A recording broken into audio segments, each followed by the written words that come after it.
think there's just one. Yeah, it's about 9 o'clock, so if there are any other final questions, go ahead. I think this is just, it's a softball. It's, we've seen several council people direct donations that have been offered by corporations to their favorite charities, and it seems like the favorite charities are the same, whether it's the museum or other types of charities. Do you have a particular idea of whether donations should be spread around a little bit more when a company wants to help the community? Have you suggestions on how to do it instead of the more standard programs that are being funded? Like the Boys and Girls Club is an example. I don't know whether we've received funds. I think the funds. easiest way would be able to create a list of those nonprofits within the city that accept charitable donations from these organizations and provide that to the organization so they can choose. Because I think there's some organizations that people don't even know about. Because it seems so like if there was just a public list created that could be provided by the city, these are the charitable organizations. It could be even be created by the Chamber of Commerce. Then it could be provided to those entities or organizations or corporations that come into the city. Because I know at the Chamber we get calls all the time from people who want to open a business in the city, and at the same time that they're going to open, they're going to want to publish a list, or they're going to want to know who, what the charitable organizations are, so that way they can make a contribution. We get the same phone calls. It'd be very easy to put together the charitable donations and organizations list. so you that takes care of that problem. Okay, in lieu of saying having something which is to the council person's favorite, whatever. Exactly. Okay. Great. It's then directed by the person that wants to provide the donation, because they get to pick from the list. I believe you attended the fire services workshop. I didn't attend the budget workshop. I don't know if you did. Do you feel that the summation of resident input from those workshops, or from at least the fire services workshop, was accurate? I think I had some concern with the way the report came out. The obvious two top ones were service and then cost.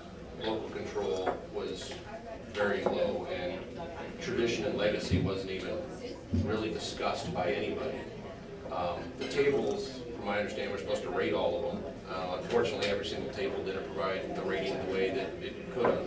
That rating could have showed what the number one was as far as service and cost. Obviously, our residents want the best service they can get without having to pay an exorbitant amount for it. And those are the two things they want. We need to provide them with that. And I think that's how it should have come out. At the public hearing,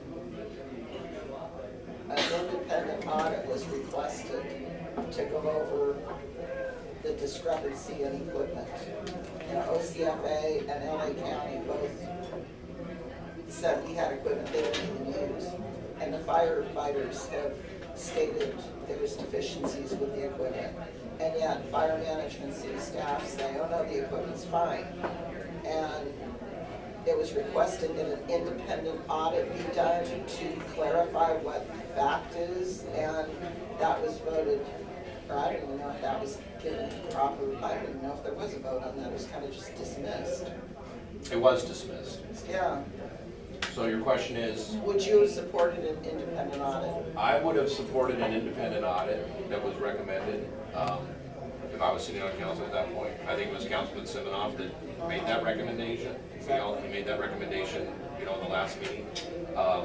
And I would have, or if the other motion was, would I have supported, more time to put the plans side by side to see whether the cost savings was really there, I would have supported that. Either one were viable. I look at it this way. The firefighters somehow are getting blamed that they're making this stuff up about our equipment or whatever. I've heard all kinds of different things. Right? You have two independent reports, one from LA County Fire Authority, one from Orange County Fire Authority, or LA County Fire Department, and the other from Orange County Fire Authority. If you have two independent reports that identify the exact same equipment, that identify the exact same deficiencies and the exact same problems, how do you not look at it, review it, decide you've got an issue?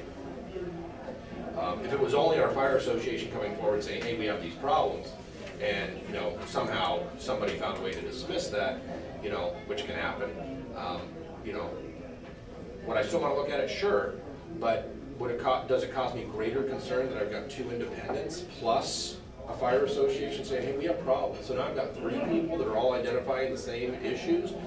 How do we not address those? Because my understanding is we have equipment that breaks down on the way to calls. Now your 6-minute response time just became 10 because I got to roll some other truck that might not even be available. I may have to roll an Orange County Fire Authority station truck out of Valencia. Again, I've seen that truck in our city because it's a Quint. Everybody's talking about the Quint, and I've seen that truck up here on Imperial Highway responding to calls, which means either our firefighters are busy or we've got a truck down. I've seen Fullerton up here. So, you know, obviously there's something we need to address, and we need to get on it, because if we can't respond to the calls, then you're not getting the service you expect. Thanks. Any questions? Rick, do you have any final thoughts that you'd like to share with us, or comments? Sure, I think that I've got the background, education, training experience, everything that goes along with it to be on your city council. I'm not running for me. I have whenever I have my committee meetings, I have a committee that has asked me to run it. And whenever I have my committee meetings, I always refer to it as we or us. You know, this is our election, and I'm running for the people. I'm here to represent you. I'm not running for me or my own personal interests, my personal needs. I think that you need somebody that's going to sit there and represent you and your concerns and address them as they come up.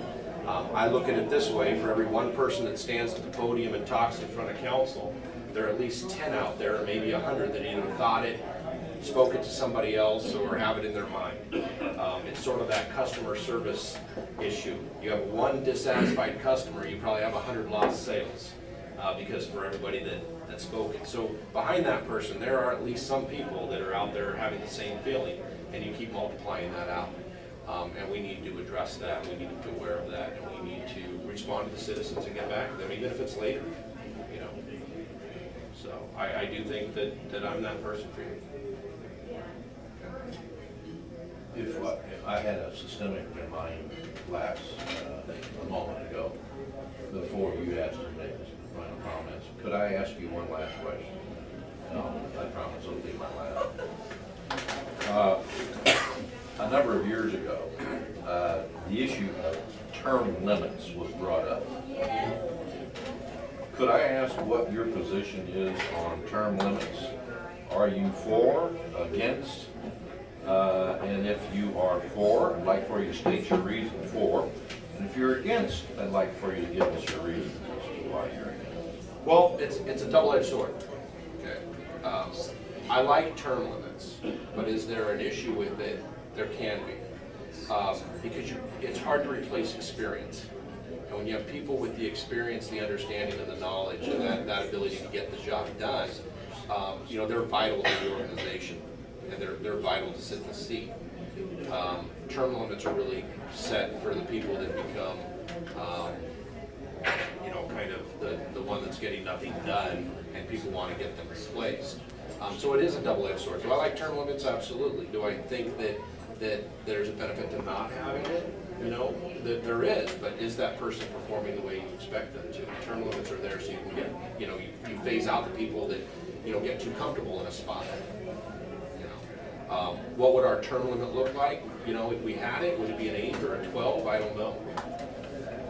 You know, I don't expect to sit on council for, you know, ever. You know, I expect to come to council and get things done, and, you know, pass my seat to somebody else, and, you know, retire. So before everybody, let me just wrap up one little thing. If you feel like if you need to pay for your coffee or you need to leave a tip, feel free. Other than that, it's taken care of. And Milt has another question. Rick, I want you to know that all other candidates coming before this forum here will get equal treatment.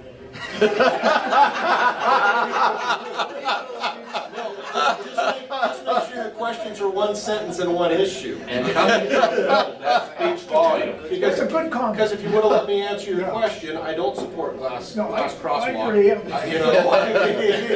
You know, but you know, there were multiple things in there, and some of them have benefit and others don't. So it's just which item do you want to discuss? You know, Take your advice. yeah. Okay. Well, please join me in thanking Rick for sharing his time with us.